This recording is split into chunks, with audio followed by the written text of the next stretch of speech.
You're listening to the Voice of Insurance podcast, produced in association with Advantage Go. Release your underwriters to underwrite with Advantage Go's underwriting platform. Given the nature of the people I talk to on this show, it's fair to say that most of my guests are moving pretty fast. Well, in a fast-paced industry, today's guest is someone who is moving noticeably faster than others. Nick Cook of BMS Group has trebled the size of this broking business in 4 years. And BMS has just completed a major refinancing deal that will enable it to go even faster. In this Breathless podcast, we cover the full spectrum of BMS's strategy and examine the international specialist insurance and reinsurance intermediation landscape in extraordinary detail. It's great stuff. To keep the momentum going, BMS is going to push hard in reinsurance to create a unified global broker with a single point of contact that will be able to challenge the big three in select areas. At the same time, it will push even harder in London wholesale and accelerate its acquisition strategy in specialist international retail markets, as well as re-evaluating its MGA proposition.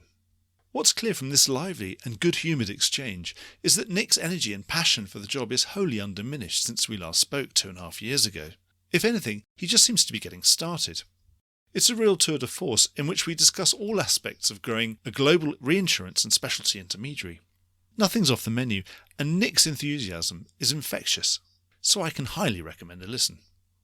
Enjoy the podcast. Nick, welcome back to the Voice of Insurance. Thank you, Mark. Excited to be here again. It was really good to see you again because, well, for one, we're face-to-face in your office in One America Square, right in the heart of the city of London. Last time it was during one of those horrible lockdown and we were all sort of sitting in bedrooms and wondering if our Wi-Fi was working and all that kind of stuff. And we were just remarking on that before I turned the tape recorder on. It's been a hell of a journey. Since I last spoke to you, BMS is very much a different business. It's probably doubled in size since we last spoke, or trebled in size, potentially. Certainly you've trebled in size in the last 4 years is what I've able to work out. So what should we expect from you in the next 4, Nick? Well, I think there's an easy answer to that, Mark, which is much of the same. And I know that probably sounds a little dull, but it isn't. I can sort of break that down. The simplicity of the strategy that we sold to Eurazeo when we looked to refinance was partly the success. This is your new finance. This was the new finance, which I'm sure we'll come on and talk about in due course. But we've got 3 core pillars, and the 3 core pillars are reinsurance, specialty London, and our growing international platform around the world. And it's more of the same. We know what we're recognized for. We know what we're good at. And we will continue to invest and grow in those areas. In terms of the short term, so I'm looking at the next 12 months, we absolutely want to launch a global reinsurance strategy. We want to have a single point of entry. We've grown magnificently in our reinsurance business over the last 4 years, in particular following the investment from BCI and PCP.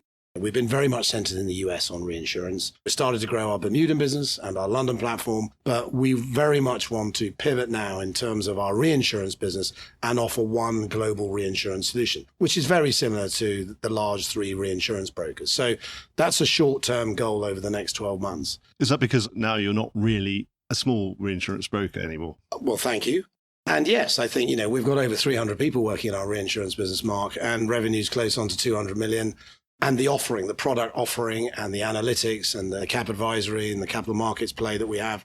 So I think that investment over the last 3 or 4 years has meant that now is the time to pivot and really look at putting in place a global reinsurance structure. And candidly, that's what our clients want. When you're a reinsurance buyer, that's what you're wanting. You're wanting a single point of entry into a broker, offering all the services that a traditional reinsurance broker should offer. And now we believe over the next 12 months is the time to do that. And that's really that you can be more of a generalist and you can probably go head to head with those big I think 3. in any given chosen area where we have to recognize that we can't be all things to everybody. We're not of the scale, but we can do in certain areas and certain product lines where we absolutely can match that capability. Then that's exactly what we will do, indeed. In terms of the London platform, you will know this only too well, and it's well documented through your podcasts and through all of the press and everything else that, all roads lead to specialty. The specialty market is buzzing, whether that's linked to climate change, inflation, interest rates, or whatever else it may be. And our specialty business is reflecting that growth. We're seeing more and more business come into the London market across most product lines, particularly from the US. So our ability to grow into that sector over the next 4 years, and you mentioned 4 years, it could be much longer than that, is significant. And then the third pillar, which is probably our youngest pillar, which really reflects the investment we received back in 2019, is our international platform around the world. And we've used over the last 2 or 3 years acquisitions. M&A has been our way to grow that. Growing a business 6,000 miles away organically is quite a challenge. And so we've used some of that capital that we were fortunate to receive back in 2019 in terms of buying businesses that are culturally aligned, strategically aligned. So it's three-pronged. Short term, we really want to ramp up on the global reinsurance play. Medium term, more of the same in terms of deeper dive in terms of product in London within our specialty business, and then internationally using M&A to grow our current platform. And just in terms of that current platform, it's about 50-50 reinsurance, insurance. So within that insurance segment, how much is specialty? How much is that international retail? It's probably 70% specialty, 30% international, but growing very quickly. So we'll expect that international retail to grow? Yes, I would. I would expect when, and we'll talk, I'm sure, about cycle of investments within our investors. But when I think about this over the next 4 or 5 years, I'd expect it to be a third, a third, a third. And so our international operation will have insurance and reinsurance.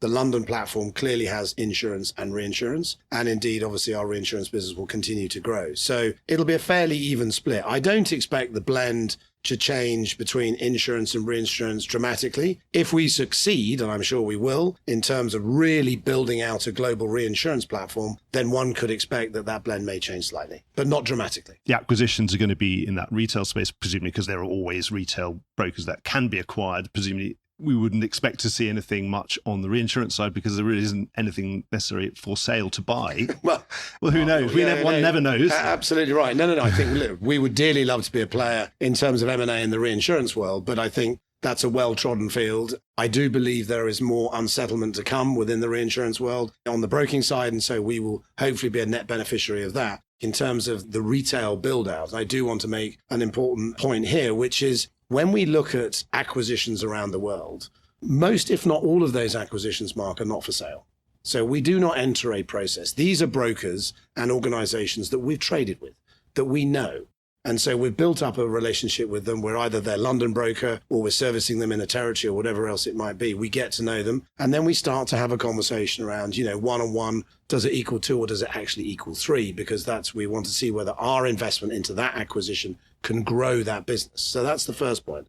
The second point I'd like to make is when we think of retail, this isn't traditional retail. So I'll give you some examples. We bought a business in Latin America this year, 100% surety reinsurance. That's all that they do. We bought a business in Europe, which was fundamentally an affinity-based broker. We're an affinity retail broker in Melbourne in Australia. We're an affinity broker in Canada. So we want to make sure that we are true specialists when we look at acquiring quasi-retail businesses around the world. And the last point I'd make on those acquisitions is clearly culturally, it's critical that there is that fit. So we're not an organization that is buying for the sake of buying, that is buying purely EBITDA. They have to fit strategically and they have to fit culturally.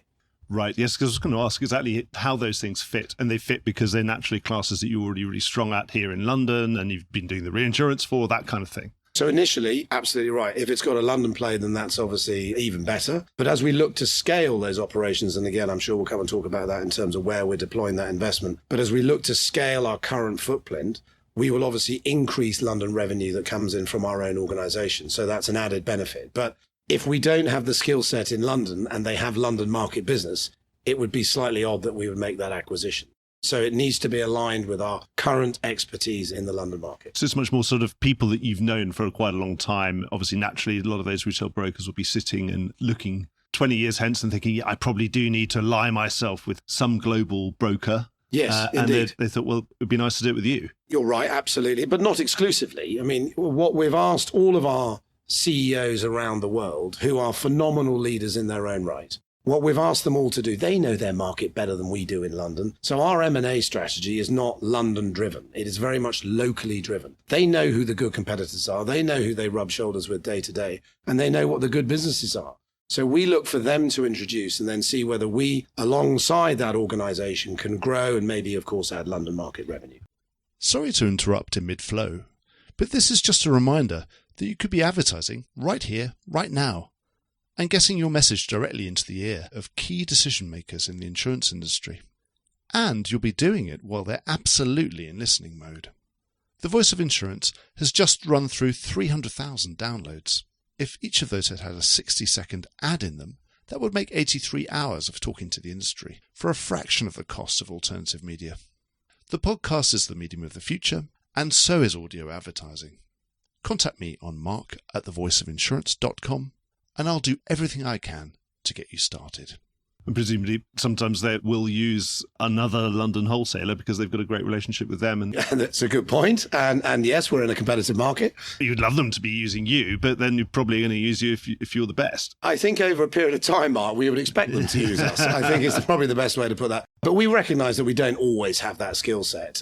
We are a broker when we acquire a business that we want that business to be fully integrated into BMS. And I think that's really important. So we want them to buy into the culture. We want them to buy into our vision. I'm not a believer in just acquiring a business and letting those operators just to run as a separate business. We want them to embrace the brand, embrace the culture, and embrace the strategy. Yeah, and get to know all their colleagues around the world and see what they can do together. Yeah. Obviously, if the retail growth is likely to be by acquisition at the beginning, but you've posted pretty strong organic growth, about 15%, which is well above the market. What sort of percentage of that future growth, if you say you were to double in the next 4 years, or would you treble again in the next 4 years, what would be by acquisition and what would be by that organic growth? Historically, underpinning our growth has been a phenomenal organic performance. And to me, that's the litmus test of a successful business. And in terms of through the rounds when we were looking at potential new investors, the discussions center around your organic growth and your culture. And those are the two fundamental drivers of value.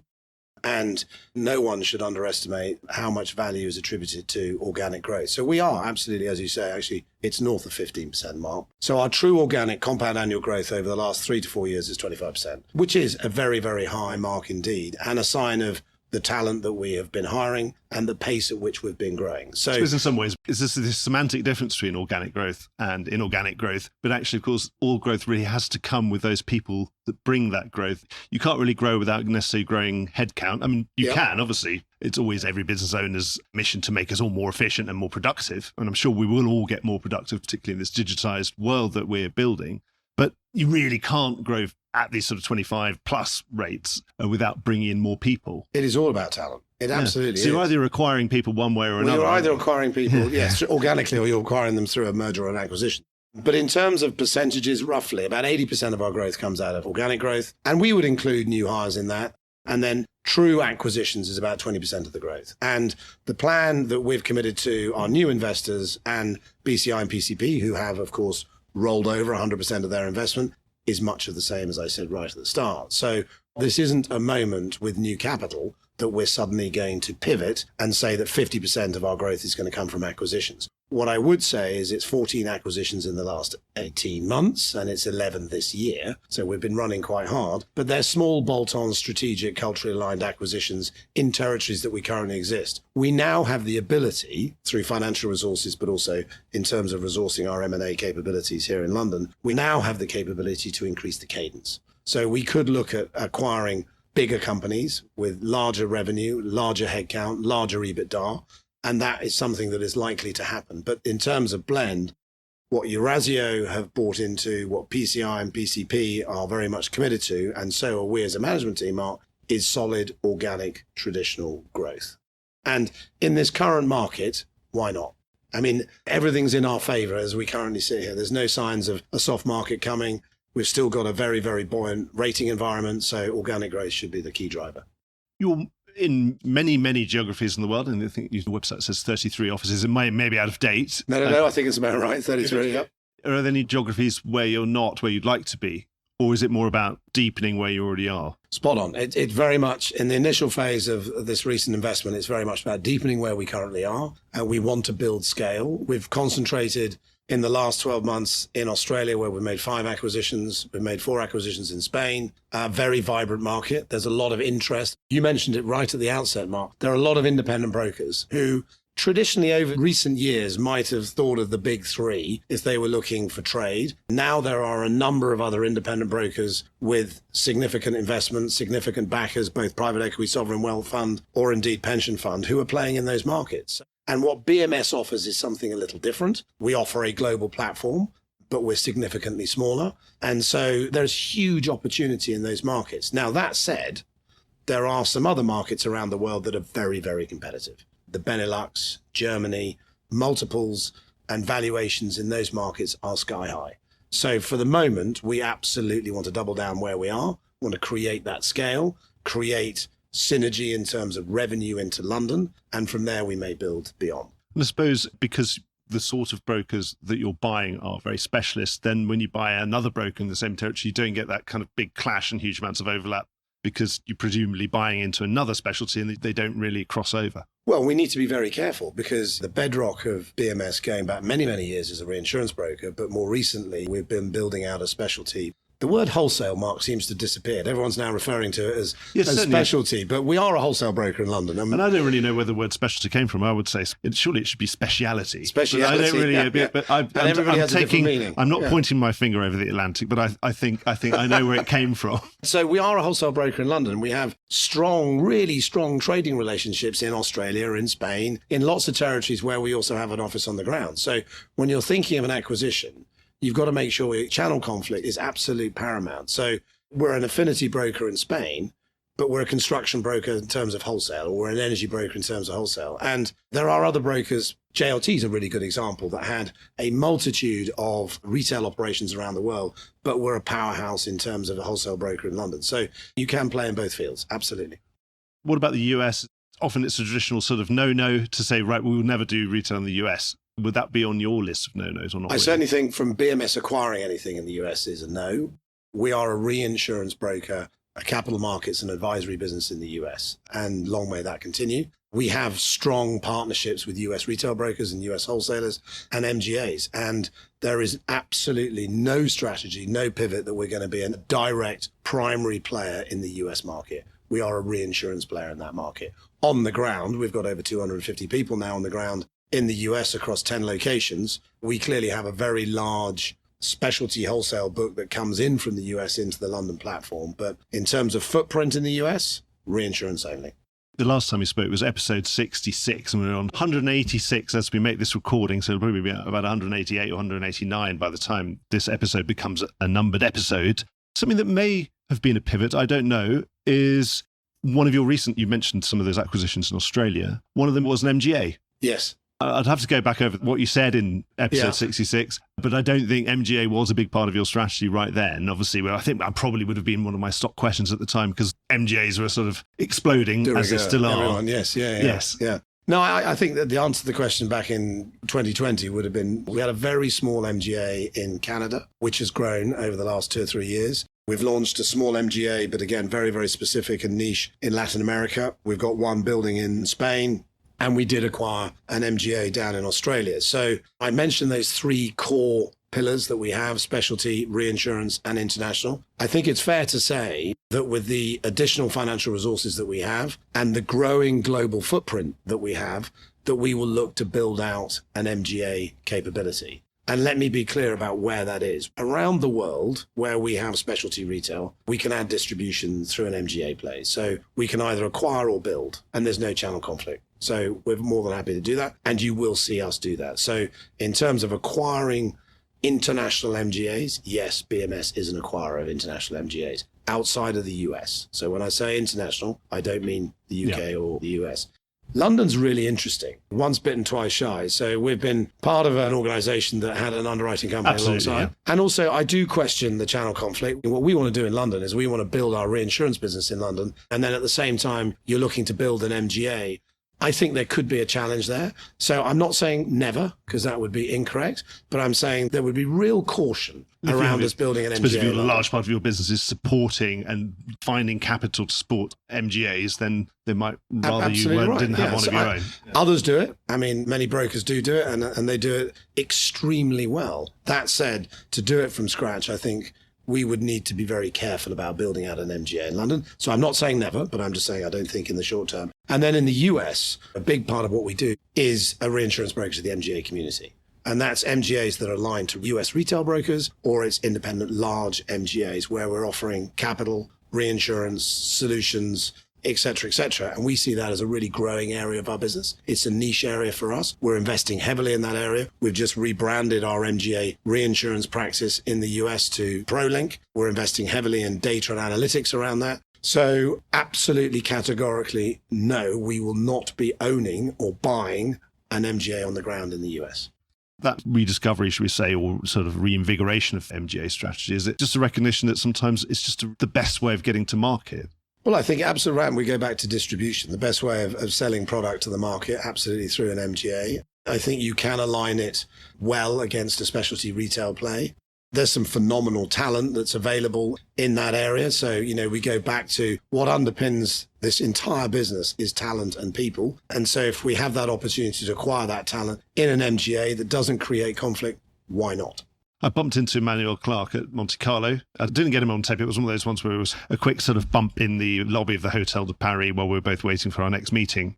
And I was sort of asking, what he was up to, what his next gig was going to be. And he was inscrutable, as all chairmen should be. Yeah. But there was a bit of a glint in his eyes. So it was only a couple of weeks later that, of course, the news came. So he's a lifelong underwriter. I don't think he's been a broker. Well, he is now. Not to my knowledge. He is now. He is now. Is that part of cementing that MGA strategy, the idea to have an underwriter, or is it just that he's a good guy? Candidly, no. I mean, actually, we've got a bit of a track record in terms of underwriters that have contributed at board level to BMS. So John Hastings-Bass was formerly chairman of Novi, and of course he was JLT and Gallagher. Gilles Bonvalet, who's on our board, was on the board of Amlin and Brockbank. And of course, Dom Odesso, who was formerly CEO of Everest Re, is chairman of our operation in the US.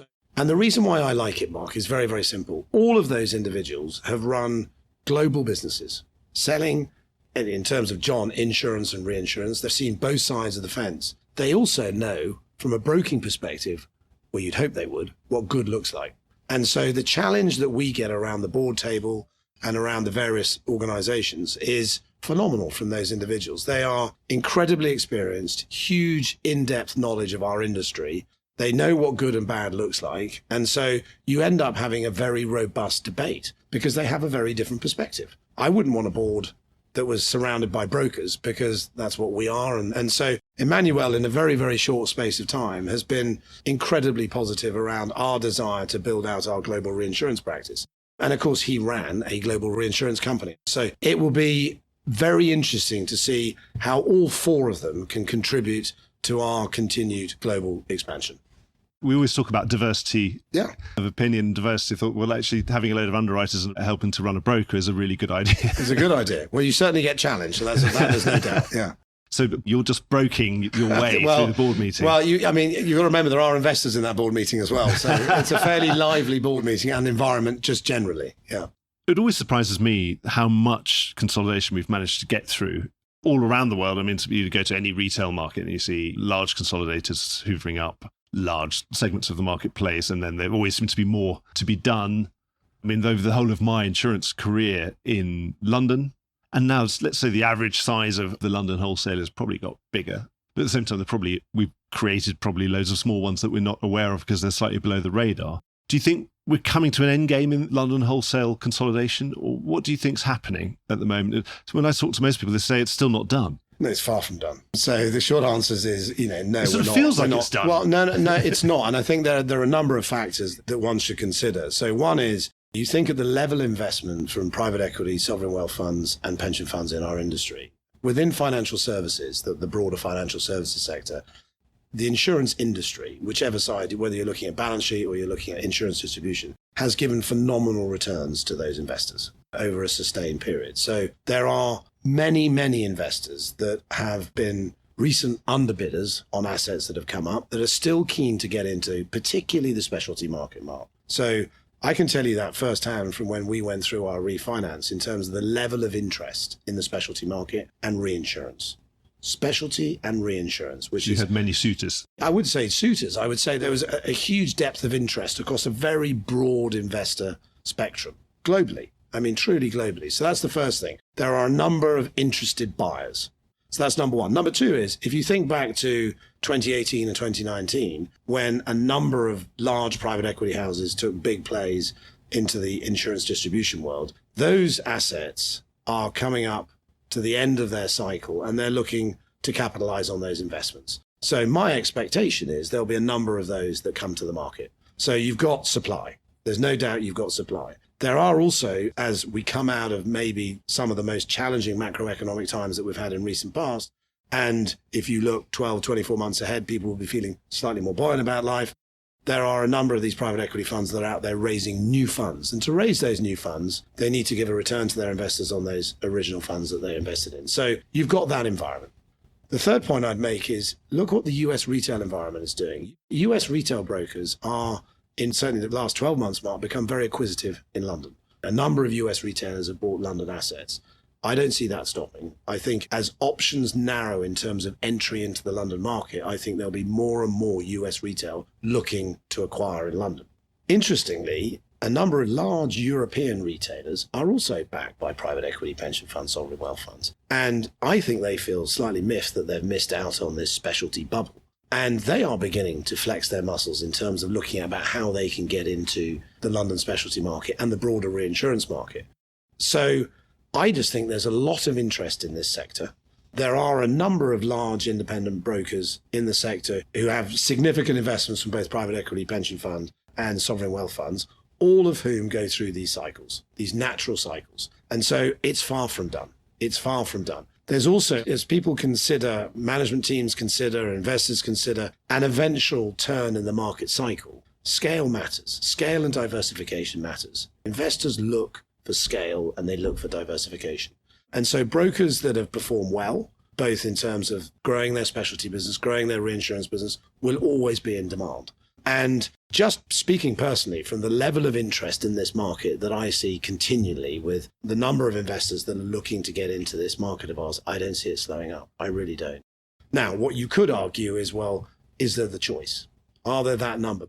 There are those that say they are not for sale and those that will need to refinance at some stage because that's the natural cycle that we all live in, and that will throw up opportunities. So I do not think it's done at all. And you're part of this world, of course. Okay, you're on a new cycle now, so you've got breathing space for a few years, but you don't necessarily have the clock on the wall. You don't have to look at it ticking every day. And some of the commentary around the nervousness about being owned by private equity, I just fundamentally disagree. I think that the great joy that we have now is we have 3 investors, all of whom are minority investors. The majority of this business is owned by the employees and by a pension fund. That's as long-term capital as you can get. The joy of private equity is it gives you investment, capital, direction, discipline, and at the end of the day, it gives us the opportunity to bring in liquidity. And it's commonplace in the US. It's commonplace. You look at some of the larger independent retail brokers perpetually refinancing every 2 to 3 years. There's some large global brokers headquartered in London that are also on that same path. So it's the connection that I find troubling, the connection between private equity and we must sell. No. We absolutely need to refinance.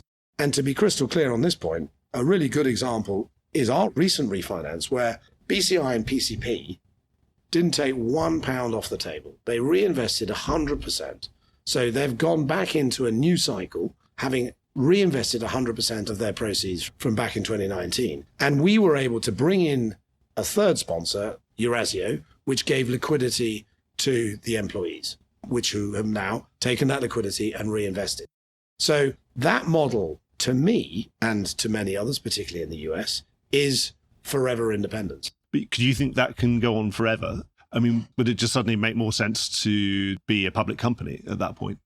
If you increasingly spend a huge amount of your time, or members of your board are spending a lot of time permanently refinancing, you think, well, you might as well just do your quarterly returns on the stock exchange like everybody else does. Well, when you say permanently refinancing, we ended up refinancing probably 2 years ahead of plan. And that was because of the success of the business and the growth that we achieved. So that's a positive. I don't see that as a negative. I think that's a significant positive. So there wasn't a requirement for us to refinance when we did. We refinanced because of the performance, the outstanding performance of the business. We wanted to refinance our debt. We wanted to refinance our acquisition facility because we wanted to have a much more significant ability to deploy capital in terms of acquisitions. And we wanted more equity because of what we think is going to happen around us. Now, you might question the timing because pre-summer 2022, everything was looking rosy and dandy. Interest rates were rock bottom and it was all very easy to refinance these deals. And then, along came autumn. And the macroeconomic picture changed overnight and it became a challenge. But the resilience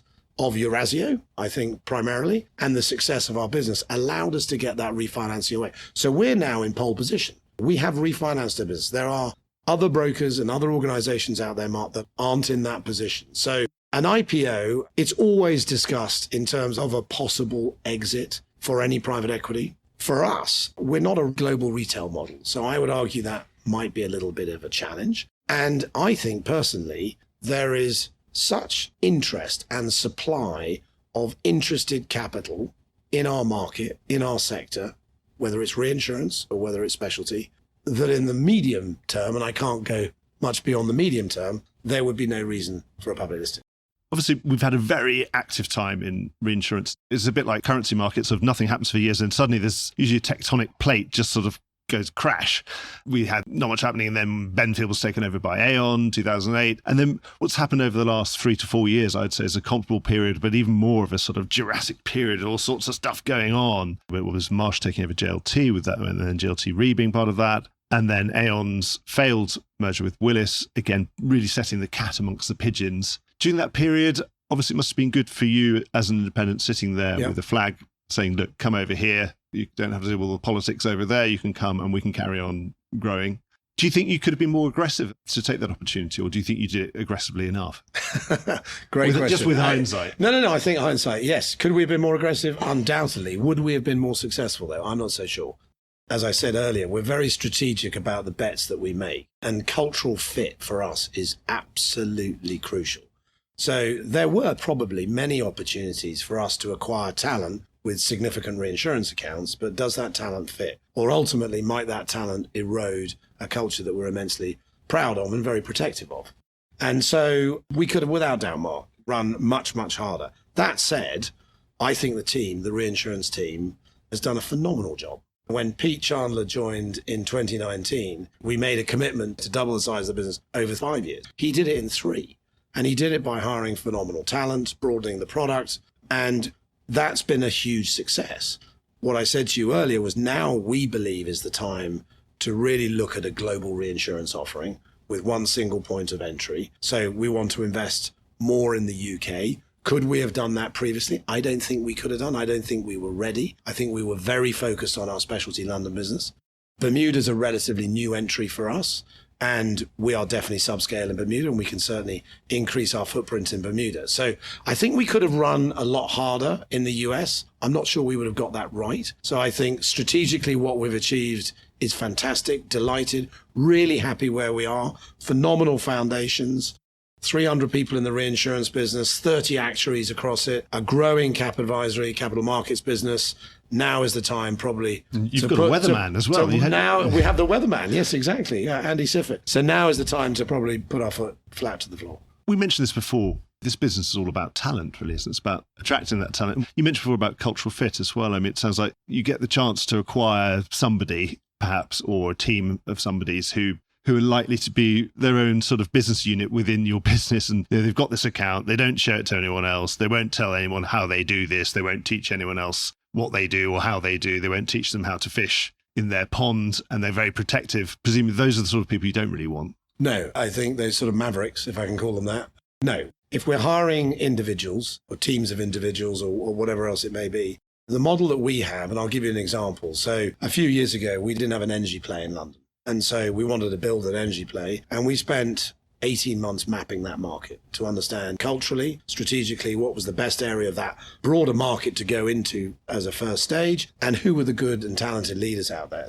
And we found an unbelievably talented leader and built a business around them. And the message to those individuals is a simple message. It's come in and help us build a business, in this particular case, in the energy sector. Our job as management is to help them do that. Our job is not to tell them who they trade with, where they trade, what particular type of energy sector they decide to trade in, who they hire.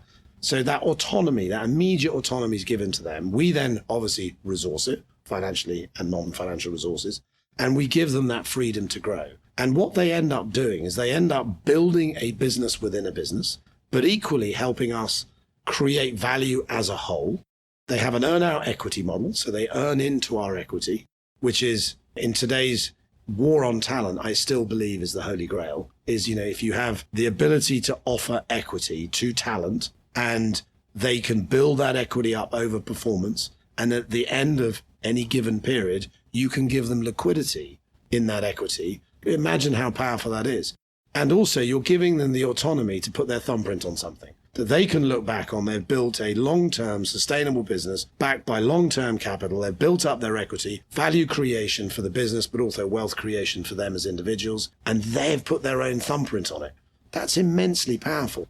A number of people will leave this business retiring with a big happy smile on their face. And that's a wonderful thing. That's a great thing to have happened, having dealt with their succession and everything else. So that equity model is very, very, very powerful, no doubt. But please don't underestimate the other key factor, which is culture.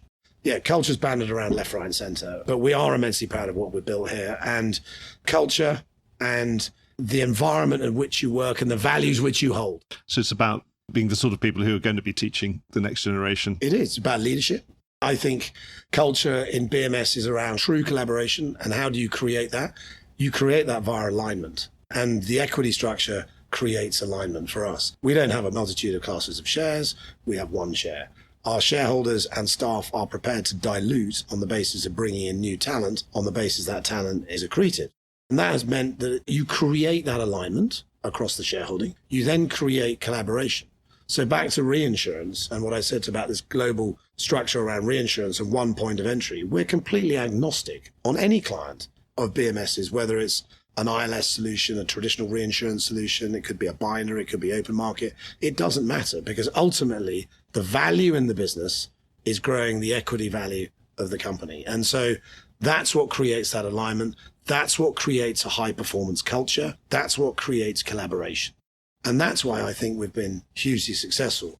But stripping that back to just one more point, which is in everything we do, we put people at the core of our thinking. So primarily, first and foremost, that's your customer, number one. So back to that agnostic solution. It's not driven by a P&L. It's not driven by a territory. It's not driven by a certain product. It's what is the best solution for that client. And we should be completely agnostic so long as we can serve for that solution. So that's number one. And the second thing is, and this is something that others know that I rant on about, which is let's not overcomplicate this industry. We are selling a product that pretty much every buyer needs. And who sells that? The people, individuals sell that product. Technology and data is there to help us do it. But I truly believe you cannot substitute for that people relationship. And we invest heavily, market our people. And that goes round back to our culture. And so culture, alignment, equity is, I think, the holy grail to how we are able to attract some phenomenal talent and, more importantly, retain talent. On the talent side in reinsurance broking, it's always been in great demand, but it's been in more demand as new entrants have looked to build a share in that space, looking to take that opportunity that they saw to build a reinsurance broker organically.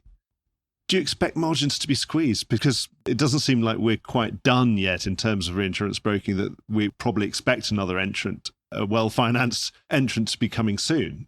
Do you expect margins to be squeezed somewhere? Sounds like you know something that I don't know. But I think BMS... I only read the press. No, well, quite. There will be talent that comes available. But in terms of margin, I think, look at our reinsurance business, and it's extremely healthy. It's still extremely healthy in terms of the margin growth, the margin that we can create within that business. So it's a very fertile hunting ground. You have to accept that in certain areas of that market, you could argue it's overpriced. So you've got to pick and choose. And you've got to make sure, back to what I said earlier, you've got to make sure that those individuals you're looking to hire can create value through growing their business. You're not just looking for farmers who are bringing in their accounts just to farm what they've currently got. The organization and the talent that you hire are looking to grow. Well, I suppose, again, it's all about the growth. If you get the growth, then it never feels like overpaying. Yeah, and there are other CEOs who you know only too well who absolutely would endorse that comment, that would say that, as long as you're growing, as long as that underlying organic growth is year on year, then all is well. Nick, it's been a great tour de force. I looked at the clock and we were about 12 minutes, and I thought we probably already answered all the questions I was going to ask. And so it's been great because it's sort of made me ask you other questions that weren't necessarily on my list of things to ask you. And you've been very gracious in answering most of those, all of those, in fact. So do you think there's anything else we missed?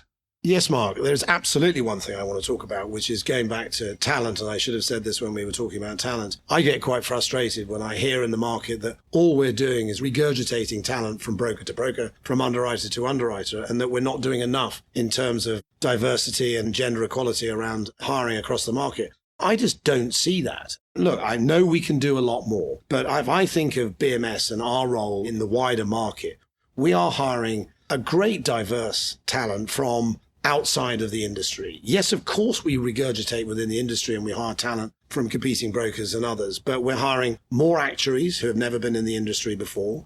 We're hiring data scientists. We're hiring lawyers. We're hiring young talent who's never been exposed to the insurance or reinsurance market. We're actively out there in communities, really engaging with the young community. We've got a strong graduate trainee program, a strong apprentice program. So that just doesn't correlate with what I read and hear in the press. And I think maybe, is that a London phenomenon? Maybe are we talking down the London market? And we shouldn't be. We should be doing the opposite. Now, I know for certain we're nowhere near complete. But please, let's all rally together and actually let's pat ourselves on the back and say, we're doing a great job and everybody has a role to play in this. And so let's embrace what we've done already and embrace the success that we're creating and this phenomenal young talent that's joining the business. And let's trade on the positives rather than always on the negatives. So that's just a little frustration of mine that I wish some of my colleagues in the market would actually look at the positives rather than the negatives. It's one of those things sometimes, I suppose, because some of those younger people, of course, they haven't had time to build a career and become a name for themselves. It's probably us as journalists, again, we're guilty because, of course, we can only do the ones that have the name recognition that become a headline. So we get this impression that everyone's moving. And it's not necessarily true. Obviously, people are always moving. But then it wouldn't be a news story to say, yeah, BMS hires 30 new graduates this year. It's a bit dull and it sounds a bit like propaganda. So partly our own fault in there. But one more power to your elbow. And thank you so much, Nick. Let's make a promise to each other that it won't be almost 3 years until we meet again. You've been quite busy. I have. We have been very, very busy. And actually, it feels as though for 2 or 3 years, we've been sort of slightly inward looking. And now is the time that, having gone through that refinance, that we can come out and start talking to the press and talking to our colleagues and talking to the market and everything else. And, it was certainly the trigger for me. I saw the press release and I thought, oh, he's probably going to be free to talk now. Yeah, so I wouldn't say that things have slowed up because I've got a new investor who's got a new toy, so they're keen for us to grow. But but thank you as always. Really enjoyed it. Off you go, get your head down and do all the things you have to do. And then when it's time to resurface and get some air, then make sure you spend some time talking to the Voice of Insurance. Will do. Thanks, Mark. Well, I hope you enjoyed today's episode. If you did, don't forget to subscribe or leave a like or a review or recommendation on whatever podcast platform you used to access this programme. These really help get the word out. Before we go, just a quick reminder that advertising slots are available here and in other places in the Voice of Insurance podcasts. Podcasting is the fastest growing medium and attracts a high quality audience of key decision makers. It's also an intimate medium where you, the listener, are right in the room with me and the interview subjects. Needless to say, that means it's a great way of getting your message out directly to an audience because you know you've got their full attention. It's also very cost effective. So get in touch with Mark at thevoiceofinsurance.com to find out how you could be speaking directly to the industry. The Voice of Insurance is produced in association with Advantage Go. Release your underwriters to underwrite with Advantage Go's underwriting platform.